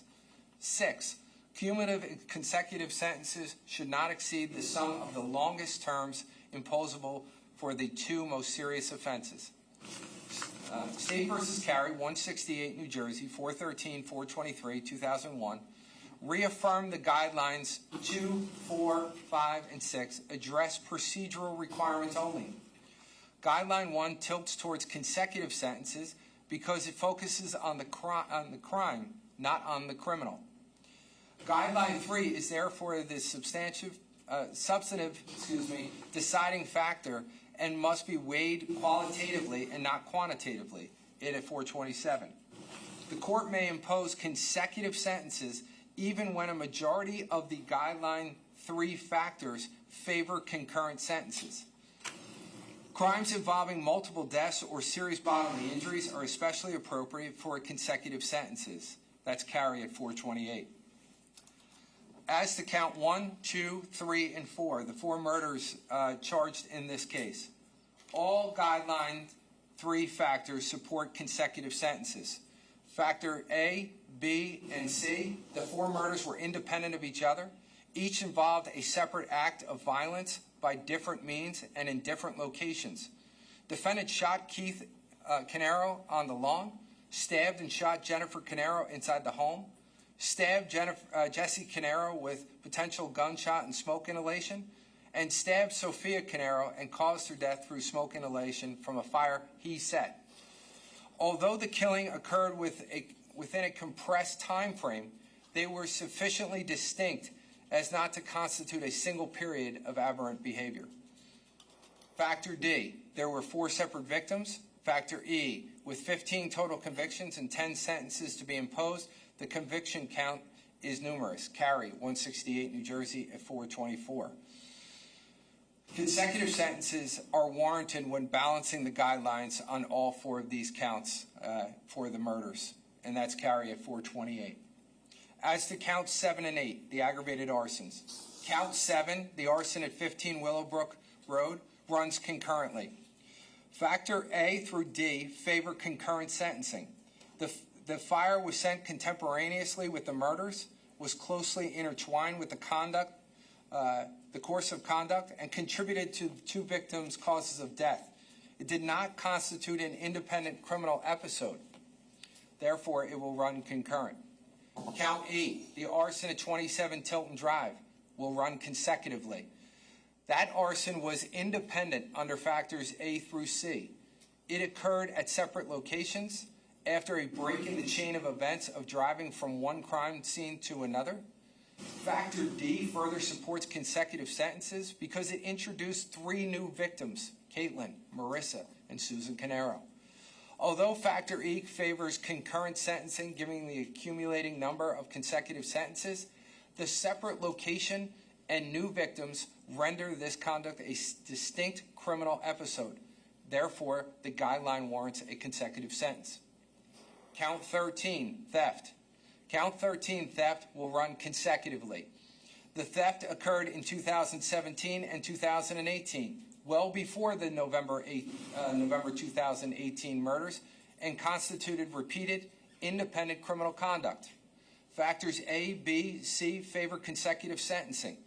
The theft's objectives were independent of the homicide and arson offenses, involved no acts of violence, and were so temporally removed as to not reflect a single period of aberrant behavior. Factor D marginally favors concurrent sentencing because the theft victims overlap the murder victims. Factor E also favors concurrent sentencing given the number of consecutive sentences already imposed. Nonetheless, there can be no free crimes, Guideline 1, carry 168 NJ at 423, and the court may impose consecutive sentences even where a majority of factors favors otherwise, it at 427. 3 factors here favor consecutive sentences, and the theft is substantially distinct from the homicide and arson offenses. Therefore, a consecutive sentence is appropriate. Count 14, misapplication of entrusted property. That will run concurrent. It arises from the identical conduct from Count 13, misappropriation of funds from Keith Caneiro's trust at the same time in the same location with the same victims. All Guideline 3 factors favor concurrent sentencing, and running it consecutively would impose multiple punishments for a single criminal act. Counts 15 and 16, the hindering. Count 15 related to hindering apprehension related to the murders. Count 15 will run concurrently. Defendant attempted to destroy bloody soaked clothing after the murders by setting it on fire. Factor A, the offense was not independent of the murders. Factor B, the conduct was identical to the arson. Factor C, it occurred contemporaneously with and at the same location as the arson. Factor D, the victims were the same as the murder victims. Factor E, a consecutive sentence would push the total towards the numerous range. A majority of these factors favor concurrent sentencing. Factor 16, hindering apprehension related to the theft of misapplication. The theft of misapplication of entrusted property will also run concurrently. Defendant committed these offenses in furtherance of counts 13 and 14 by forging documents and stealing from Keith Caneiro's trust. All Guideline 3 factors favor concurrent sentencing. Factors A, B, and C. The offense was not independent, and it was committed in furtherance of the same course of conduct. Factor D, the victims were the same. Factor E, a consecutive sentence would further approach the numerous range. With that said, the court finds as following. Count 2 runs consecutively to count 1. Count 3 runs consecutively to count 1 and 2. Count 4 runs consecutively to counts 1 through 3. Count 8 runs consecutively to the aggregate of counts 1 through 4. Count 13 runs consecutively to the aggregate of counts 1 through 4 and 8. Counts 7, 14, 15, and 16 run concurrently with the aggregate consecutive sentences. So with that being said, the court will impose the following sentence. Under indictment 19-02-0283, count 1, charging you with murder in violation of 2C11-3. I sentence you to the custody of the Commissioner of the Department of Corrections to life with no possibility of parole. This was a Graves Act offense. There's a $100 VCCO penalty, a $75 safe neighborhood assessment penalty, and a $30 law enforcement trading fund penalty. You have 2,745 days of jail credit. As to count 2, charging murder in violation of 2C11-3, a first-degree offense, I sentence you to the custody of the Commissioner of the Department of Corrections for life without the possibility of parole. Again, to run consecutive to count 1. This is also a Graves Act offense. There's a $100 VCCO, $75 safe neighborhood assessment penalty, and again, the same jail credit. Count 3, charging you with murder in violation of 2C11-3, a first-degree offense. I sentence you to the custody of the Commissioner of the Department of Corrections for life with no possibility of parole. There's a $100 VCCO penalty and a $75 safe neighborhood assessment penalty. Count 4, charging you with murder in violation of 2C11-3. I sentence you to the custody of the Commissioner of Department of Corrections for life without the possibility of parole. That's a $100 VCCO penalty and a $75 safe neighborhood assessment penalty. Again, each one of those are consecutive to each other. As to count 7, aggravated arson in violation of 2C17-1A, a second-degree offense, I sentence you to the custody of the Commissioner of the Department of Corrections for a period of 18 years, subject to the No Early Release Act, which means that you must serve 85% of that 18-year sentence. There's also on that offense, because it's a nearer offense, even though it's inapplicable, you would have a 3-year parole supervision if you were released, but that will never happen in this case. There's a $100 VCCO penalty, a $75 safe neighborhood assessment penalty, and again, the same jail credit. The reason why for the $100 VCCO there is because that is for the Colts Neck residents. Count 8, aggravated arson in violation of 2C17-1A, a second-degree offense. I sentence you to custody of the Commissioner of the Department of Corrections for a period of 18 years, subject to the No Early Release Act, meaning that you have to serve 85% of 18 years before you be eligible for parole. That is run consecutive to the 4 life terms that I just gave you.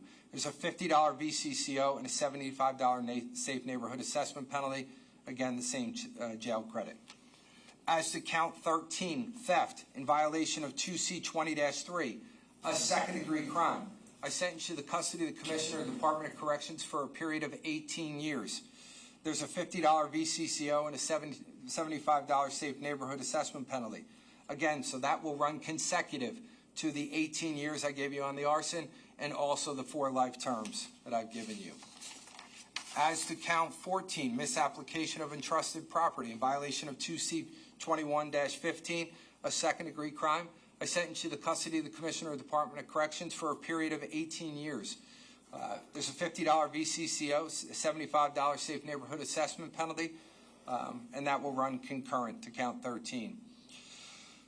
Count 15, hindering your own apprehension for the murders in this case, in violation of 2C29-3B1, a third-degree offense. I sentence you to custody of the Commissioner of the Department of Corrections for a period of 4 years. There's a $50 VCCO, $75 safe neighborhood assessment penalty. Again, that will run concurrent with the same jail credit. Count 16, hindering apprehension, dealing with the theft and the misapplication of entrusted property.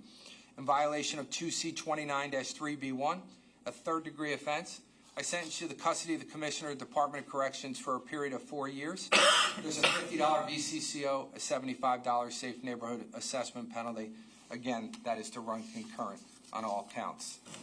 Today, defendant's greed, manipulation, and selfish conduct ends. His address will forever be the Department of Corrections. His only reality is confinement, consequence, and accountability. Punishment is paramount, and the court imposes it without any hesitation. While defendant will not acknowledge his behavior and wrongdoing, a jury of his peers did.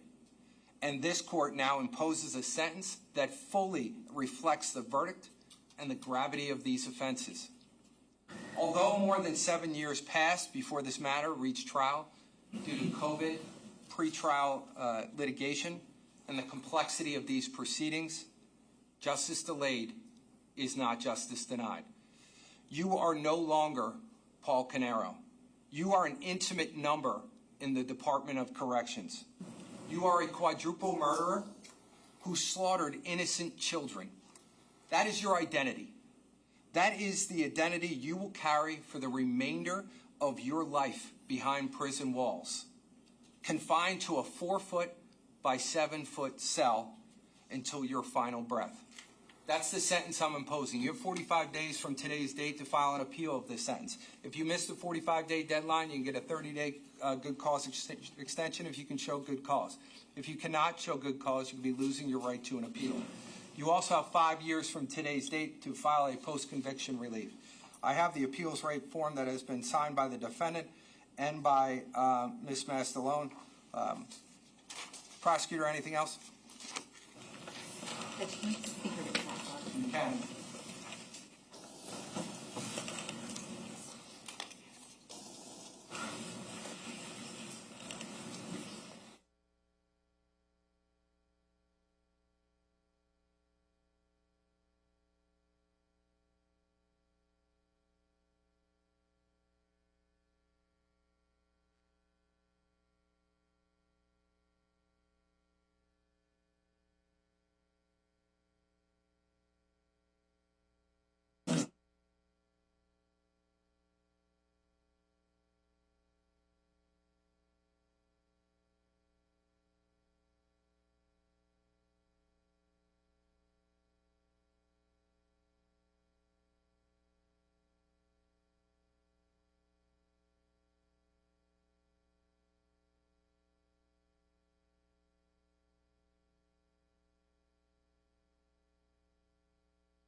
State have anything to add?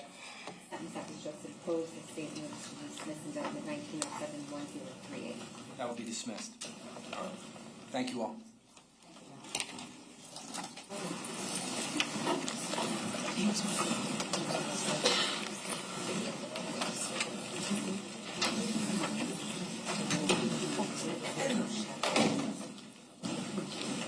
Thank you.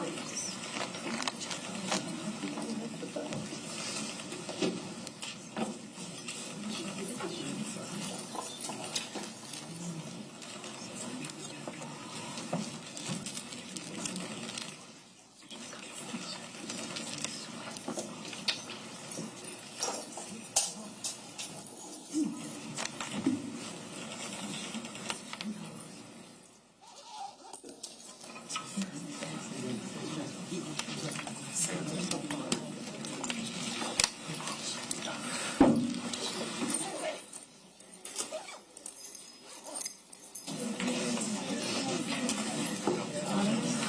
think we're going to go right down to